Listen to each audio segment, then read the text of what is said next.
Brent just recorded a summary that was 10 minutes long, which seems too long. It was a faithful summary to the text.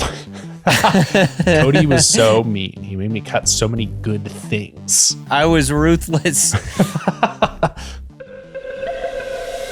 Hello, everybody. I'm Cody Troyer. And I'm Brent Gaisford. And we are the Hugonauts, here to review and discuss with you the best sci-fi novels of all time. And this time, Embassytown by the one and only China Miéville. Let's go! Cody's favorite. Maybe some recency bias there, but I think I'll hold on to it. Love to talk about your faves. Okay, what about next time? Next time, we're going to talk about, in no particular order, we're going to talk about a bunch of short science fiction. Not short stories, but kind of like novella or short novels, things that you can read quickly, because I feel like people want that. And we've read over the last couple of years, we've read a bunch of those that we loved. We're like, oh, this is kind of short. It feels too small to have its own whole episode about. But there's a bunch of them that are so good. So excited to tell you about all of them. So that'll be a fun one.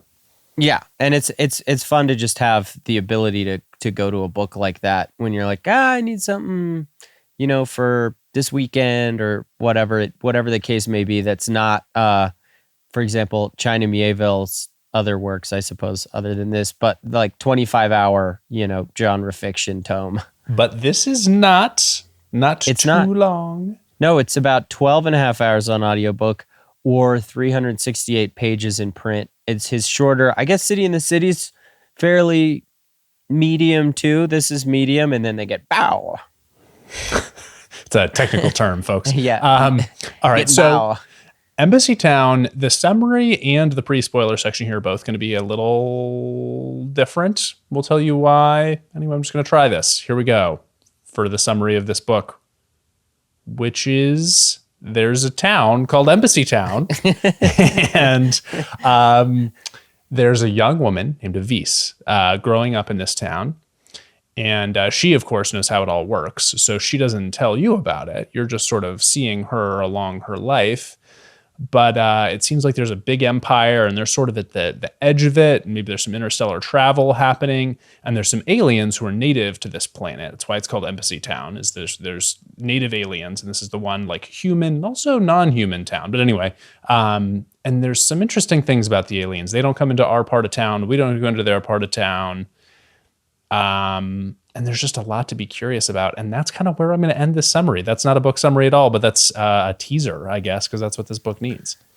Yeah, this book is particularly hard to talk about because of China Miéville's excellent show don't tell writing. Like with City in the City, there's just too much to spoil. This episode is probably going to be very short pre-spoilers and then a very long post-spoilers. Yeah, for sure. Yeah, I felt like it's fun. We were talking just before this. We both independently were like, he really did a great job, Kazuo Ushiguroing, the first 25% of this book. It's amazing how he just drops you into it, and you have to figure out, because part of the reason the summary was so hard is it's so fun at the very beginning. You have no idea what any of the words he's using even are, but you just pick it up through context clues. It's freaking awesome, but I don't want to ruin that fun for you by telling you of it. Yeah, any of it. I will say one thing we can say is that we both gave this book 5 out of 5. Oh my God, we can do reviews. Strong point. Yeah, I'll let Brent tell you why first. Yes, I loved this book so much. It was it was just a trip, super alien aliens. There's not, sci-fi, despite the genre being so much about so many books are about that, and yet most books are just oh, well, those are humans in skin suits or whatever. This is one of a handful of books I've ever read where I'm whoa, those are aliens. That's amazing. They're so different. Yes, and he manages to make them interesting and have an emotional core to themselves and give it a very strong emotional core to the book, which is, I feel like we've read good aliens places, but sometimes it can be lacking in that, because if you make something so alien, how do you connect with it? Yeah, for sure. That's right. Yeah, well, and here we have Embassytown. It's an embassy. They're trying to connect, so that's it. It's a good fit for that. Yeah, and it's just, I was super gripped, plot wise. I didn't see things coming. Incredible language. Like, I don't know. I really can't. I got to the end. I was like, well, that was obviously a 5. It was amazing. Yeah, I felt the same way. I think that it also has one of the better concepts, like core concepts I've read in science fiction. It's really interesting to explore. And yeah, I mean, that's all about that. 5 out of 5. China's the best. Also, apparently, he came up for the idea for the Arieki when he was 11 and wrote the first story with him in it it was a short story that I don't think ended up getting published, but when he was 19, which is dumb. His reasoning in writing about the Arieki and writing this novel is exactly what you said, is that he wanted to write something that felt truly alien. How do we make something truly alien? Which we'll get to in the post spoilers. But for now, you should read this book for sure, just based on our recommendation, if you trust us. We can say, I think, one more thing about this book which is like, oh, we're still talking. okay, I thought you were about to be like, and post spoilers here. No. Okay. We have like 2 more things that we could say. Yeah, we have a couple more things. But go ahead. I was going to say, so the book is a lot about like language and the power of language. Again, that's what Embassy, I was going to say. Not a surprise. Yeah. Yeah. And there's a huge amount of depth there to talk about. But it's like, there's actually a lot of sci-fi that's sort of about like language and communication. It's like a pretty common theme, but and the core here, and it's just a really good spin on it, you know, like really, really, really, really good spin on a great, interesting idea. Yeah, and it's a book that I think people, I mean, even people who don't like science fiction at all would love for if they were linguists or they're interested in etymology or the big how language works. Market. That's what he was trying to corner with this one. Yeah. It's a big one. Although I guess maybe they would have trouble with his China Miéville is challenging, but rewarding. He's one of the harder genre fiction authors I've read, I think, for a couple of reasons. He's wildly imaginative, which is what makes him such a good genre writer. He's also a fantastic and nuanced writer, just in general, who does not baby the audience in the least. And he invents a ton of new words and concepts that he definitely inserts into his novels. So maybe it would be hard for a non-sci-fi fan to jump in on this one because you have to be used to that. You have to have that muscle memory for like ingesting new words and learning what they mean and reading through all the names and not just like losing your spot and glossing over stuff that you haven't seen before, because you can't do that here. You have to pay a lot of attention, and it's so rewarding, and it pulls you in if you give it that attention. I agree with that, but it almost feels like to me like not a genre fiction skill. Like this feels like the thing like when our high school English teacher, Miss Crawford, finally like broke through and got me to like read really great books seriously. Like I was like, oh shit, I finally like figured out how to do this and how to like think about it right. But it almost feels for me when you're reading like complicated books like this, you kind of have to like, yes, of course you have to be paying attention, but it's almost like you have to like kind of like get in the back seat and just kind of like let it wash over you and like trust. Yes. It's like when you're at a movie theater, you know, and like you're like with your like weird aunt, and your weird aunt is like, wait, but what's happening? And you're like, Auntie, just watch the movie. I promise you that they want you to be curious about it. How many movies do you go to with a weird aunt? Why'd you pick that relative? I don't know. I just felt right. But anyway, I feel like a lot of literature is like that too, where it's like, oh, you're confused right now? That's actually okay. Don't stress about it. You don't need to go back and reread. You're supposed to be confused. Just keep going. Just like let it wash over you. And that's very true. That's very true. And I think there's an element in genre fiction that you know, a lot of people I've recommended books to who are not really genre fiction readers, when I recommend like a bridge book to them, they'll still be like, man, I really liked that book, but I had trouble keeping track of the names. And the Left Hand of Darkness is a great example. I've recommended that to a lot of people, and several of them have said they loved it, but they had trouble keeping track of the names for the planet and the people and what. Yeah, because you're not used to, because in regular lit, you still have to lay back and trust the author that they're going to deliver you something good, like you were saying. I agree with that. But you also have to keep track of a bunch of made up names and words, which is not something you have to do in regular lit. That's so true. I guess I agree plus. Yeah. I don't think I disagree with you. Yeah. So anyways, China, one of the best on both fronts. And so it's challenging but rewarding. Yeah, for sure. All right. Well, so I think that we have danced around these things.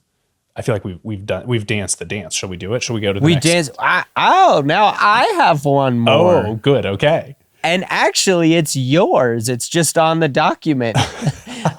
But I happen to agree with it, which is this is a particularly great audiobook. Oh, yeah. Do you want to talk about that? No. You're the audiobook guy. Well, okay. Well, hop in when you'd like. The way that some of the language is done, it's played simultaneously in stereo, and it's really, really cool. It's also cool how China has written it into the print version and stylized it, but the audiobook makes you really feel like you're in the world, just through the one thing that they do, to communicate how the language works. You longtime listeners will know I'm always like print guy. I'm for sure on team audiobook on this one. This is like a really good one to listen to. It's so sick. It's so cool what they did. So cool. Yeah. Glad we're in agreement. I guess, I mean, for anybody who's gonna step off and not listen to the rest of this, and we can recommend similar books. We can. Yeah. I was just gonna say before we move on, like, if you like science fiction, you got to read this. For sure. This is only the 8th book ever in we're at like 60 some episodes now. We've only had ever 8 books that we both gave a 5-star to. Like it's in very rarefied company. Yes. Okay. Similar books though. Why don't you start? Yeah. I'm going to go with Babel 17 by Samuel Delany to start, which is one that's, it's a book about the power of language and how it impacts how you think. And as far as I know, it's actually sort of the first sci-fi book about that. It's well done. We've recommended it in similar books several times. We've never done an episode. We probably should sometime. But anyway, it's great. It's definitely the progenitor of this book in many ways, and a bunch of other great stuff that Snow Crash is in this family too. Anyway, so Babel 17 by Samuel Delany. Which might actually show up episode-wise on the next episode of great shorter books. Yeah. The next would be anything else by China Miéville. I have gone down a China Miéville hole as of late. And obviously we love the city and the city. Perdido Street Station is maybe my favorite novel I've read. It's definitely in my top of all time, just any books. It's somewhere in that list, and it's my favorite I've read in a long time. It is incredible. It is like steampunky, but China has a way of blending genre that I think fans of any genre fiction would love. Perdido Street Station. The other 2 books in that series are The Scar is great. Iron Council is 4 out of 5. And then, Rat King. I mean, the list goes on. It's just so good. His next thing is he's making like a graphic novel with Keanu Reeves, right? Yeah. I think it's a graphic novel. Anyway, that feels very much on target for China because it's weird. Yeah, and unexpected. It's just like, of course, you two are together. The rest of his novels are much longer than this one, but they're great. What's our last recommendation here, Brent? Last one, going to go with Fire Upon the Deep by Werner Vinge, which is a great sci-fi book from the mid 90s, which has a lot of fun things about it. It's a great adventure story, but it also has like one of both of our like favorite alien species ever. Same thing, like intensely alien, so different from us, but extremely interesting. What's your favorite species in Fire Upon the Deep? Oh, that's interesting. I was just assuming everyone would agree that the Tines are the best. You like? Oh no, I'm the Scrode Rider guy. Oh, that that's is really talk. All right, that is really funny. Yeah. I love the Scrode Riders. Okay, man. Okay, great. So there's two. The amazing Tines are great too. species, But yeah. But yeah, if you're looking for like cool aliens, that book is outrageous. It's like soft sci-fi in that like the physics don't make that much sense, whatever. But like anyway, the aliens are incredible. It's so good. Yeah, it's so good. Yeah, it's a good one. Okay, well, we've given it a lot of ado. So without further of it, do you want to summarize the whole novel for us now, since you summarized none of it before? Yeah. Okay, so 3, 2, 1. Be forever warned. Correct. Yeah. Okay. All right. So Avice grows up on the planet and the way the aliens speak, they speak language, which they always pronounce hilariously in the audiobook, language. Anyway, which is the way it works is you have to speak with two voices at the same time simultaneously. So all their like words and ideas are like two simultaneous voices speaking together, but you have to do it with one mind. And so humans obviously can't do that. We have one voice box. And so the ambassadors who can speak to the aliens are specially trained. They're like raised from birth twins who are super, super, super intertwined. Every experience they have in their entire life is exactly the same. So they can have as close as possible to the same mind to be able to do this. Anyway, so that's our setup. Avice leaves. She becomes a crewman on an interstellar space shift. Yeah, she's an immerser. Does some minor travels that are not super, super, super important. Comes back, and soon after she does, this new ambassador arrives who's been sent by some various powers that be. But this ambassador is very different. It's not twins. It's two different people, but they can do this thing where they speak at the same time. Unclear exactly how they're doing it. You find out later, but it's for the purpose of summary, probably okay that you don't know. But what happens when they speak, these two different people, but they're just speaking the words at the same time, is the aliens are like transfixed. They've always been very, very interested by humans lying. Like when the human ambassadors lie, they think it's extremely, extremely like engrossing. This is like that on steroids. They become addicted to it, basically. They call this new ambassador, Ezra, they call Ezra the God drug. And really he is. They cannot stop listening. And if they go too long without listening to him, they like start to fall apart. They're like heroin addicts, but for listening to this guy talk. And it all starts going to shit really badly when the entire planet is addicted to something. Like nothing works, basically. It gets worse and worse and worse and worse. The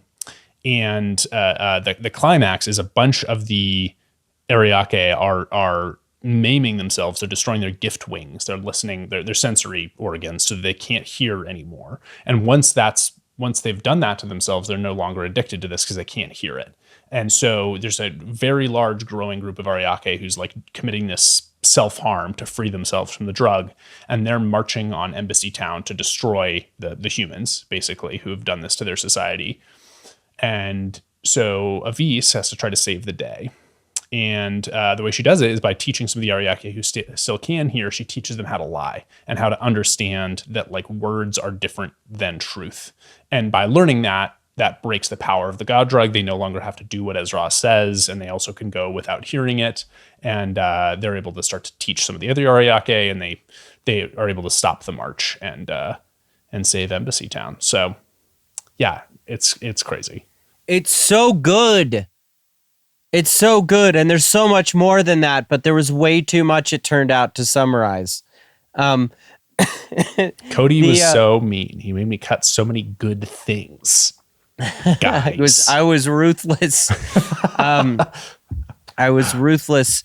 And I guess maybe here let's just start with some of the sweet world building that we couldn't do pre-spoilers, because we're going to talk about language. We'll get to that. That's the best part. But um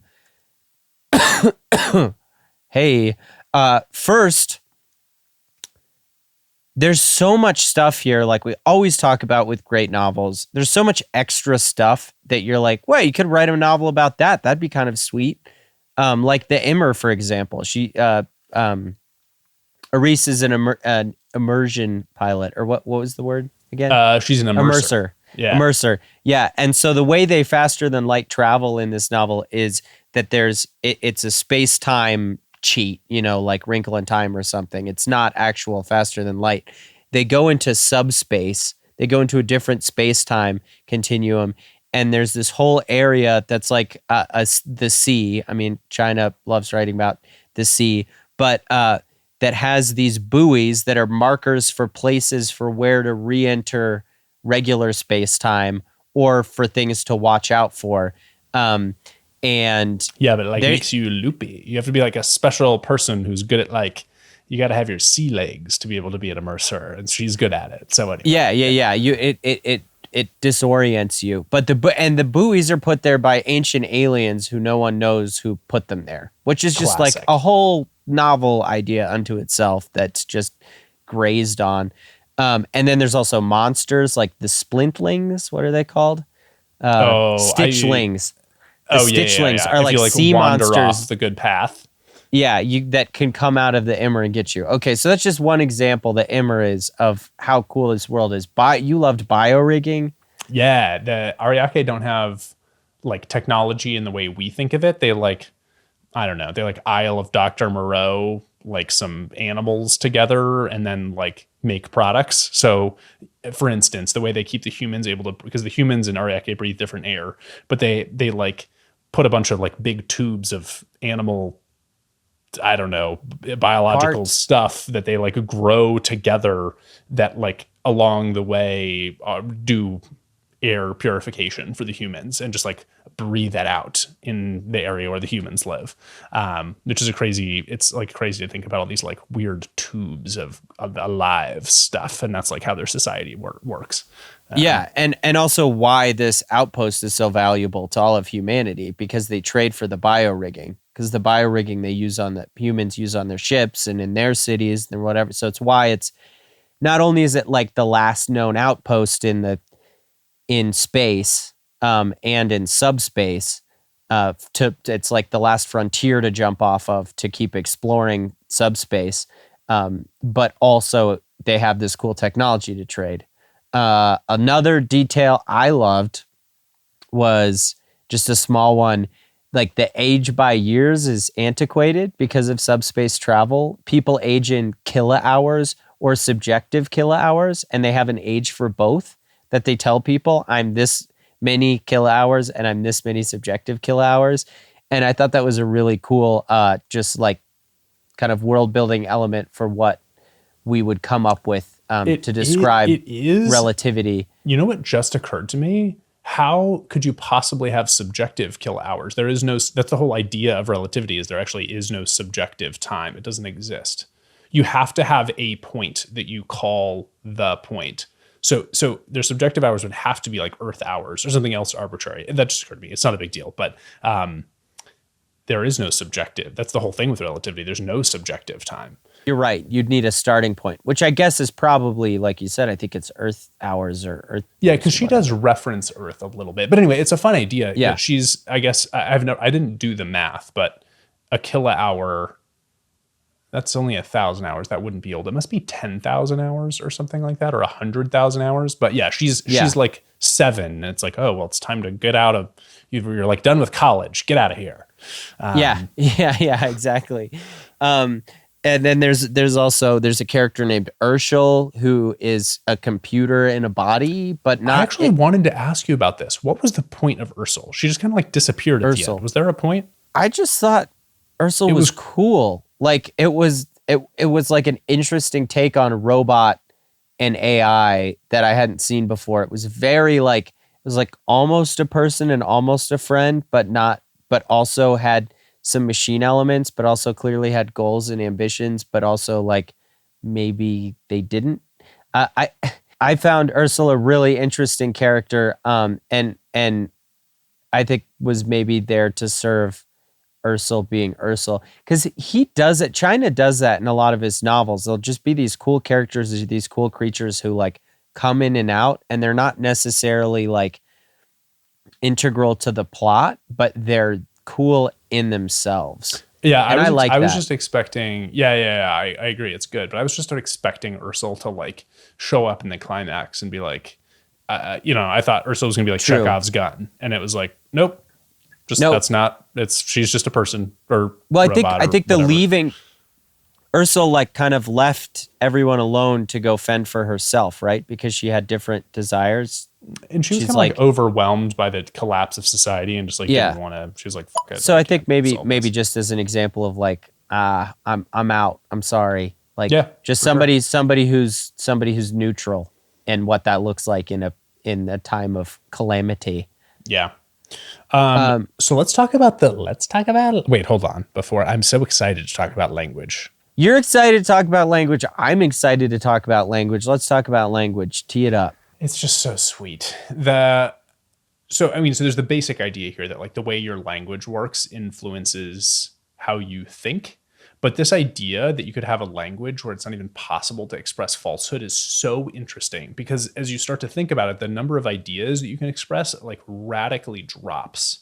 Like there's so few ideas you can talk about if it has to be exactly true. And the Arieka also sort of start to recognize this once the humans show up. And so what they're doing, Avice, when she's young, something bad happens to her that we don't ever hear the details, but she becomes a simile. They ask the humans to like give them people to do weird shit to, so that then they can say weird things. So Avice becomes the girl who is hurt in the dark and ate what was given to her. So that becomes for a very important What was idea that? for them. Yeah, what was that? But it becomes an important idea for them just because they need things that are weird, because they can't use any similes until the thing actually happens.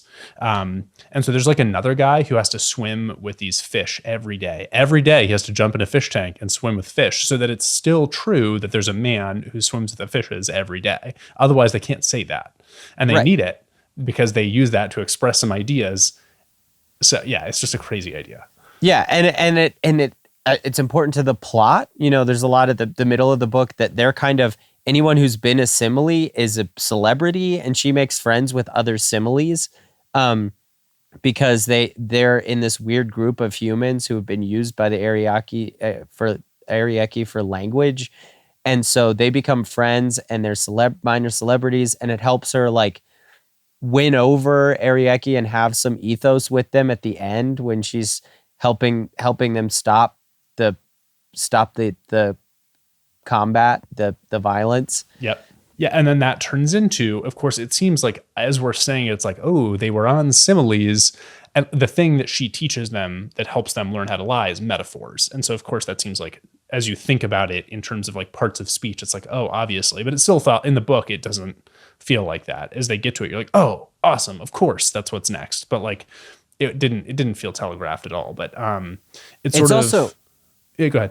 I think it's just fundamentally fascinating. Like, if he's setting out, as China did, to say what would make something truly alien, what would make language truly alien. There's not a human language in existence, history, present, whatever, that is not symbolic. So what he did is he said, I assume, at least, I'm going to undermine the core concept of language here, which is using symbols to represent meaning, and say they can't use symbols. Their language is not symbolic. It's totally different. And that's why they pronounce it in the book language, because they're trying to connote that the reader is trying to connote that they're calling their Arieki language when it's not really a language, at least in any way that humans have ever called language. It's a communication form that requires also the context of the individual speaking, quote, the soul. Like, it matters who is saying the two. It's not only two words at the same time. It matters who's saying them and what their context is and how you know them and what they've done in their life. That imparts the meaning. There are no words that are common. There's not a sound that's made that is octopus. That word means that. They just say some random sounds that are different every time when they're talking about this. Well, they're not different every time they talk about that, but like there's no word for octopus in your example, right? There's a name for that octopus on the left and there's a name for that octopus on the right. They each have names, but there is no word for the category octopus because there are no categories. There is only exact things. Right. So there's no common word and there's no common sound. Yeah, there's just like, what are your guys' names again? Sarpus and Squeezo. Yeah. There's Sarpus and Squeezo, but there's no octopuses. Yeah. So that's just an incredibly ingenious way to invent an alien language, is to undermine all of human language. Yeah, for sure. Yeah, and then the way that she cracks it at the end, I mean, she teaches the metaphor, but really the way she does it is she realizes that the aliens, the Arieka, who have deafened themselves, have actually, by deafening themselves, they have had to learn how to speak symbolically because they cannot say. Well, they've had to learn how to communicate. They have to communicate with each other, and so they've started like make their army. And they've started like drawing with sticks, but you can't point like. There's no way to point at a place that you can't see. And so they had to figure out how to communicate about that without being able to speak. And so that sort of like led these deafened Ariake to invent symbolic language.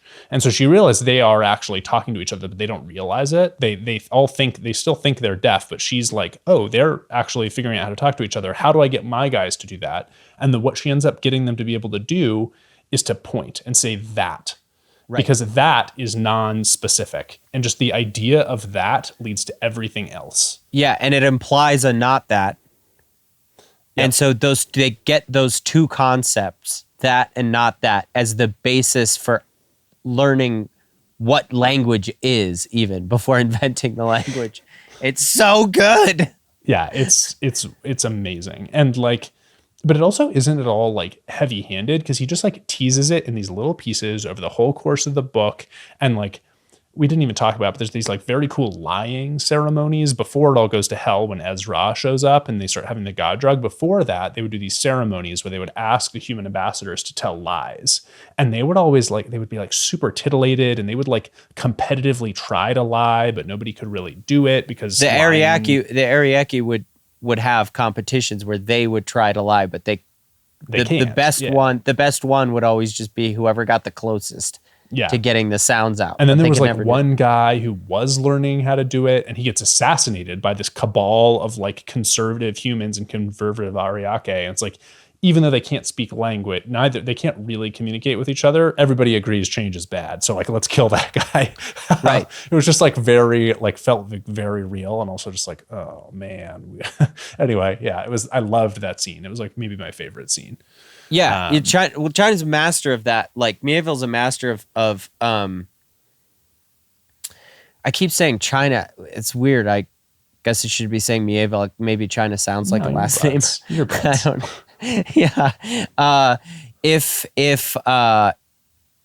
China is mad at me, then that means that he'll have to contact us, which means we'll have his email and maybe get to talk to him. Cody's obsessed. Cody texts me like every 3 days. This has been going on for like the last 100 days. Like literally every 3 days, Cody's like, hey, have you heard Perdido Street Station yet? Hey, have you heard Perdido Street Station yet? Hey. Anyway, I want to talk about it. It's so good.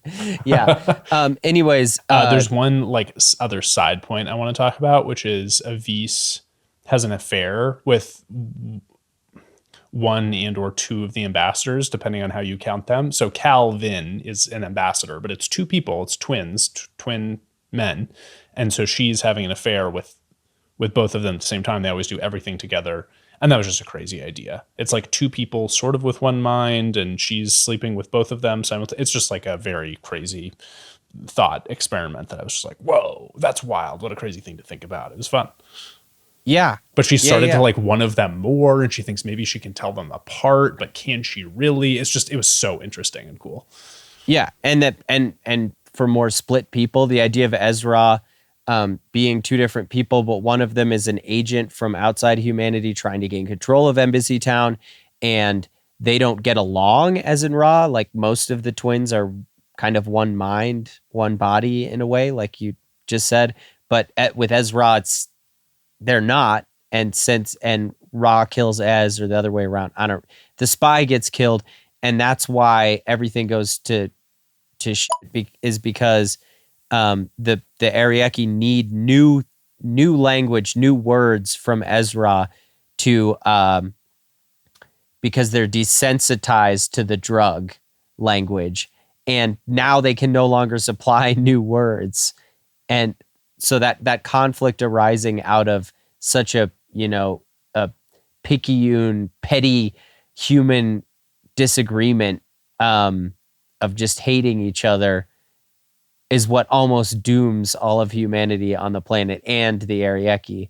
It's just, that's how shit happens. Yeah, for sure. Well, I mean, we've said so many good things about this book. Do we have more to say? I loved it. I hope everyone reads it. It's fantastic. All the details are there. The world building is incredible. The main idea is incredible, and the characters are incredible, and there's an emotional payoff.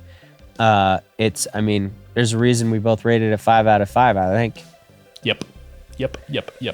It's rare and great. I was so happy. When it was over, I was like so happy and so sad. It's like It's like that, like really great art. When you're done with it, you're like, oh man, but that was great. Yeah, I mean, one thing you could do is read Perdido Street Station, but that's a quick salve for that burn. We'll see you all next time for talking about some great short reads. For sure. Keep reading, everybody. All right, later.